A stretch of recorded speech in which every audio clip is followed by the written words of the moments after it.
Welcome or welcome back to my channel for this week's Human Design Transit Report. And today is Monday, November 6th. And I know I really try to get these out earlier so that you get a heads up about what's coming. But as you probably know, my book came out last Thursday. So I've been a little bit busy, you might say. Yep. Here it is. And thanks to you who have already purchased a copy. And we, as of this video, we had made over 600 sales of the book. And honestly, I'm a little stunned. I'm like, wow, what an awesome response to bringing out the book. So thank you, thank you, thank you.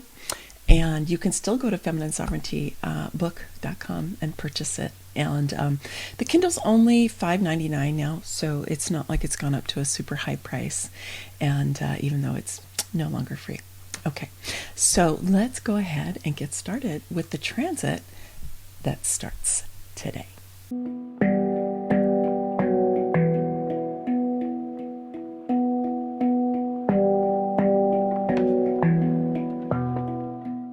This is such a beautiful transit because the Earth and the Sun are both in gates on the G center. So the G center is the center for love and lovability, identity, and direction. And it's what we typically think of as the heart center. Now, technically in human design, there's the G center and then there's the will center, which is connected to it.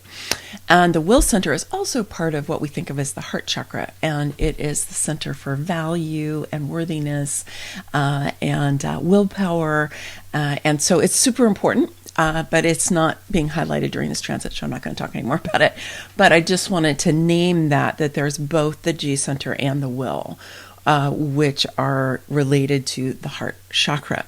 But the G center is really this place where we think of the heart because it is that center for love and lovability. And it also has to do with identity and our direction in life. So we're going to have the gate 1 lit up by the sun is all about purpose. So we're going to go ahead and dive into that. But first, just take a look here that we've got the 1 on the top of the G center and then the 2 on the bottom of the G center. And so these are both in the knowing circuit. Okay, so they have that individual circuitry, that mutative quality, that ability to bring in evolutionary change.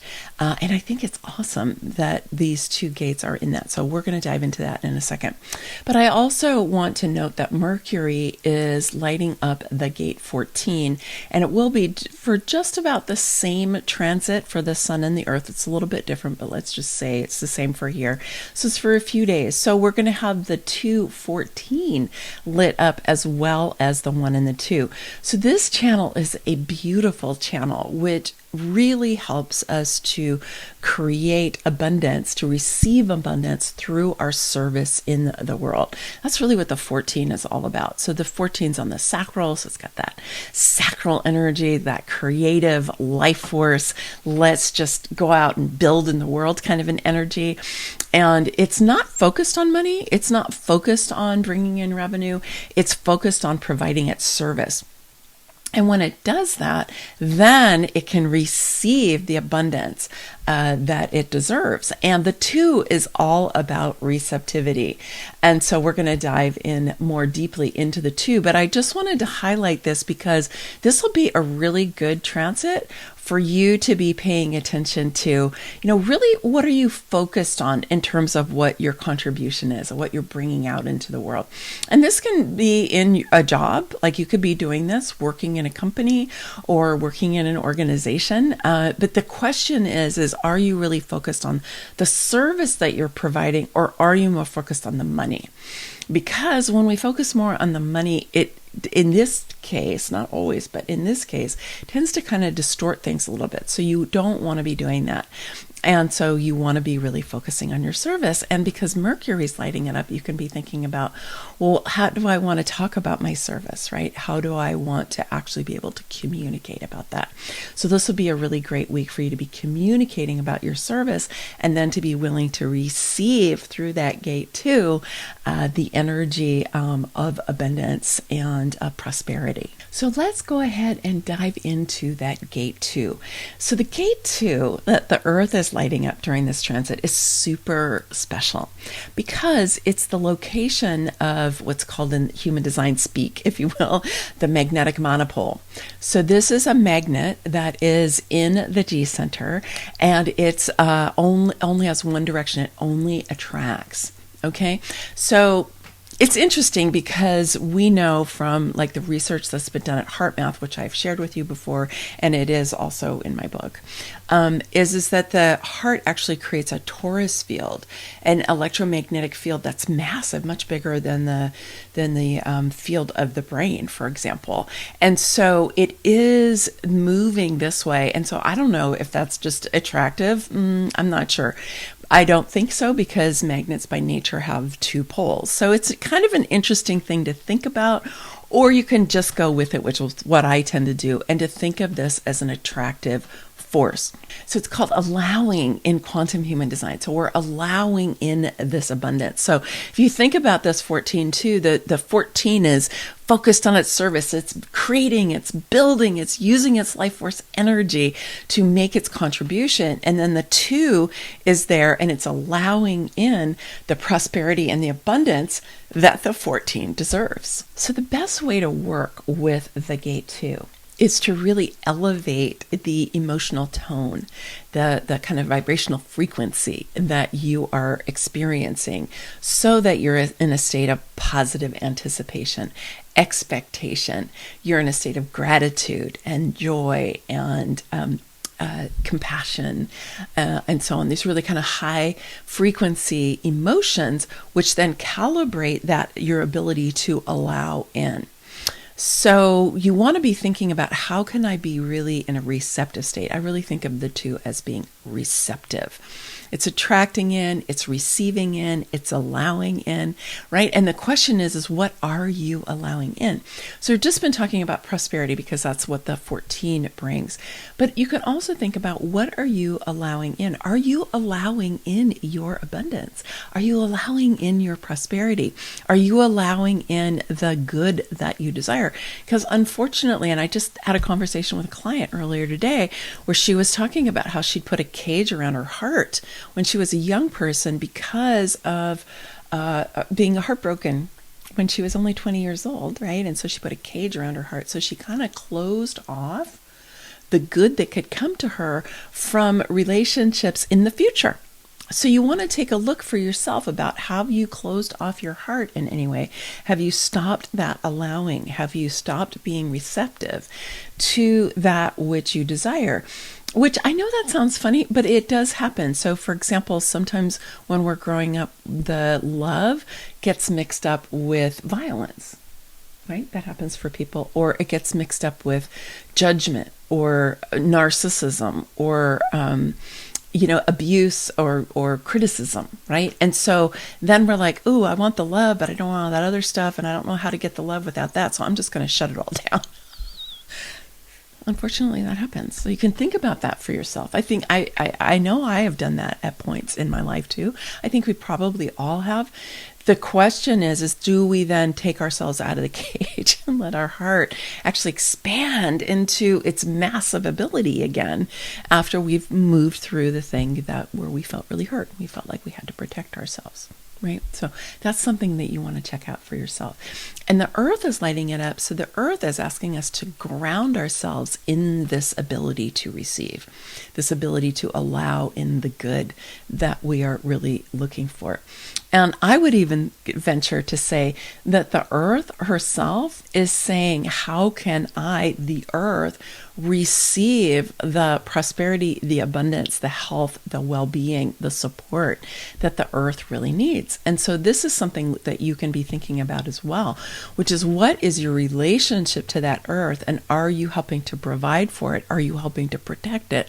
Are you there as a steward for our earth? Because this is something that we as human beings really need to step into. We've spent, too many centuries being exploitative and extractive to our earth. And, now we're all suffering. Everything's suffering, right? So we need to shift our attitude. And while the earth is lighting up that too, I think it provides us with a great opportunity for us to be like, okay, how can we really supporting the earth to be receiving and allowing in the good that she deserves? And then the sun is lighting up the gate 1. And the 1 is on the top of the G center. And it's known as self-expression in traditional human design, or purpose in quantum human design. So this is connected to that identity piece and that direction in life that is part of the G center. So this is a really important energy for us to be stepping into and to be illuminating as the sun's lighting it up, because it's really, I think the main question in this is, what really matters? Like, what really matters? In our world today, we get directed to so many things that don't really matter very much. And that's just an example of thousands, tens, hundreds of thousands of examples of things that call on our attention. And the question is does that really matter? Is that what makes me feel on purpose, right? Is it something that gives me direction in my life? Is it something that helps me express myself, right?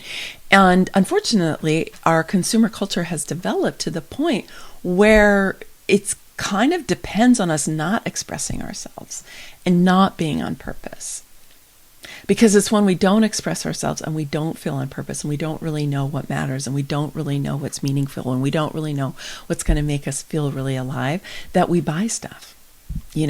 Whether that's buying another movie on Netflix or Amazon Prime, or whether we, buy some new clothing, or we buy some food that makes us not feel our distress, or whatever it is, right? It's buying something. So part of our opportunity is to look at how do we unravel ourselves from the ways that we become embedded in, and then we have continued to recycle for ourselves this idea that our lives, rotate around things that we buy. So it's a good thing to think about, because you, my friend, and your self-expression and you feeling on purpose is absolutely vital to the health of our world. It is.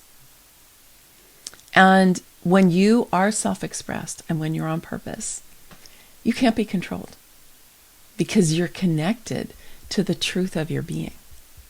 You're connected to the part of you that is really clear and that understands and that is here to be sovereign of your being. It's here to become empowered, to be vital, to be vibrant, to be alive, to be engaged, to be purposeful, to be contributing, to be compassionate, to be caring, right? To be making your mark on the world, right? And that is what self-expression is about to some degree, right? Is just letting yourself come out and be you. And so while the sun is lighting up this gate of purpose and self-expression, you have the opportunity to really kind of unleash yourself from the ways that maybe you have agreed to be in the past, because you thought it was safer, because you thought it would be easier to make money, because it would make other people in your life more comfortable, but isn't really in alignment with what your heart really deserves. So I want to encourage you during this transit to really allow yourself to maybe do some wacky stuff, like expressing yourself, right? Maybe you go and you sing, maybe you dance, Maybe you invite people over and you do things that you've always wanted to do that you haven't done together. Maybe you play charades, or you make up a play, or, these things that we used to do when we were younger, but that we tend not to do so much when we get to be more mature, right? So let yourself out of the bag. Do some things that you've wanted to do. Let the sun light up this sense that what you have to say, what you have to sing, what you have to express is so valuable that it's important that you give it to the world. So if you haven't already, I want to encourage you to go and get my book, FeminineSovereigntyBook.com, and you can get the paperback, or you can get the Kindle version. And like I said earlier, we've had over 600 sales already, and it's really exciting. We're going to have a very dynamic group coming together for our masterclass focused on the book. And so I really just encourage you to come and join the party, because it's going to be fun. All right. Many blessings. Much love.